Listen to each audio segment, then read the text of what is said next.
Shabbat Shalom, everyone. Before I get some dinner, I just finished doing some work. It's a bit late now. But anyway, before I get my meal, I wanted to make this video for you. Listen. Some of you may be, how do I say it? You may be wondering whether you're involved with a cult or not. First of all, let me say this. Just because you have a group that have certain characteristics, that does not mean that the group is a cult. Be careful you don't fall into that trap that you begin to call everything a cult. No. You can have groups where people have a similar or the same interests, when they have things in common, and they assemble together. That's perfectly fine, that's perfectly human, there's nothing wrong with that. Okay? And look, you can have groups where there's dysfunction. Well, human beings have their flaws, so you can expect dysfunction in a group. Whether the people are highly educated or whether they have no education at all, it makes no difference. So, just because you notice dysfunction within a group, or even when you notice things that don't add up, that does not immediately mean that you're in a cult. Again, I repeat this. Don't fall into that trap that everything that's strange to you, you call a cult. Okay? What do you have to look out for when you feel as if, when you begin to sense as if you're dealing with a dangerous group? There's one thing you need to look out for. And that's spiritual fruit. That's one. And if you don't know much about spiritual fruit, then do your research. Didn't the Most High say, by the fruits you will know them? Okay? And look, there's one thing you need to understand of a cult. A cult always needs someone to charge their dysfunction, their frustration upon. And there's the thing with a cult. People that are inside the cult are seen as family. They are seen as, they are seen as good, beneficial, and all of that, while the outside is seen as everything that's wrong that you can think of. And even within the group, there are one or two individuals, or if it's an enormous cult, one or two subgroups that are seen as a deviation, that are also avoided. They are not excluded from the cult, but they are avoided. Okay?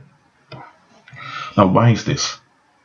It's because the dissatisfaction of operating outside of the grace of God, they will have to release themselves from it. You see, because being stuck in repetition over and over again, that's not healthy. But nevertheless, that's where cults get their validation from, their emotional validation. So they are stuck at, they are addicted to that emotional validation. That's why you have a lot of meetings, a lot of parties, and a lot of rituals, especially rituals. So everyone that cannot fall into their category because they make a framework of reality to which they abide, and they seek validation within the group for that framework. And if you don't fall into that framework, you are perceived as a threat to their way of thinking. So that's why they avoid people that are outside the cult. And if people within the cult, because nobody in the cult can be 100% in line with the framework of the cult. Nobody is. So that's why even within the cult, there are certain people that are separated and treated as weird, as different. And from the outside, you may think, whoa, those people are not part of the cult because they're not being treated well. Well, no, they're still part of it. Now, why do people put up with it? For validation. So the moment you realize this pattern, begin to understand that you're dealing with a group that possibly will go to the extreme. I'm not saying immediately that the group will, well, that the group will commit horrible crimes or commit blood sacrifice and any of that. I'm not saying that. Okay? Just realize that when you notice this pattern of being stuck in the search of emotional validation, that there's danger over there. Because whenever there's an addiction for emotional validation, there's a threat of violence.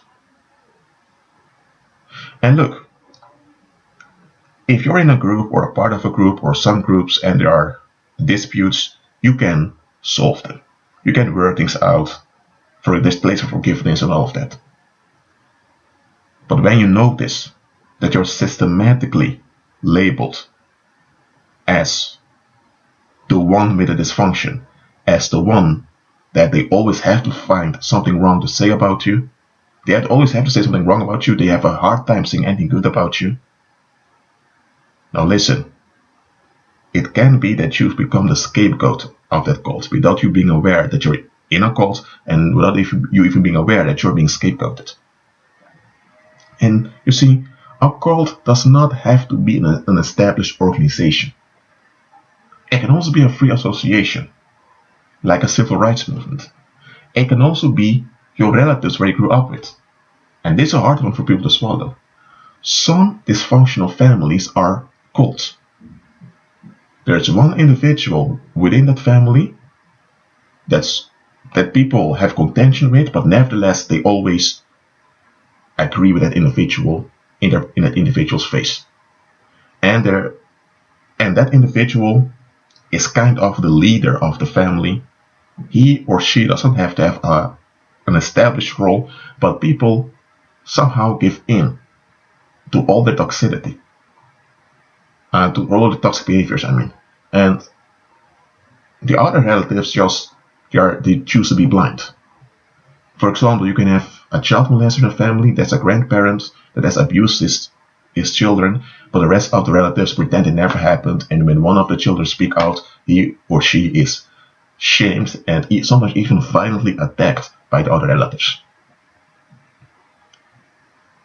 Those kind of things, I mean. Or you can have I don't know, maybe someone in the family that's more successful than the others, whether it's in academics or in economics, and now there's a whole group formed against that individual. And often individuals that are leading that opposition, it's all because of envy and insecurity. But anyway, I'm not making this video to cause any trouble to you or to make you frightened or any of that. I just want you to analyze. I want you to be watchful. Look, just because you notice that there are things that don't add up where you are, that does not mean that immediately you have to leave. Look, during this lifetime, you will encounter tribulation. During this lifetime, you will find dysfunctional people, dysfunctional groups. It will happen, okay? Just be alert, okay? When you notice that your safety is endangered repeatedly, and when you notice that people either have a blind eye towards what's going on, or they pretend it didn't happen, or they have this chronic amnesia towards their violent actions towards you, I'm sorry, then do yourself a favor, disconnect yourself from that group, and whenever you get a chance to leave and move on, do that. I'm not telling you to run away in fear. Remain in prayer, remain in fasting, remain alert. Okay? And let the Holy Spirit guide you. That being said, you all, I'm done here. I hope you had a great Shabbat. Enjoy your day.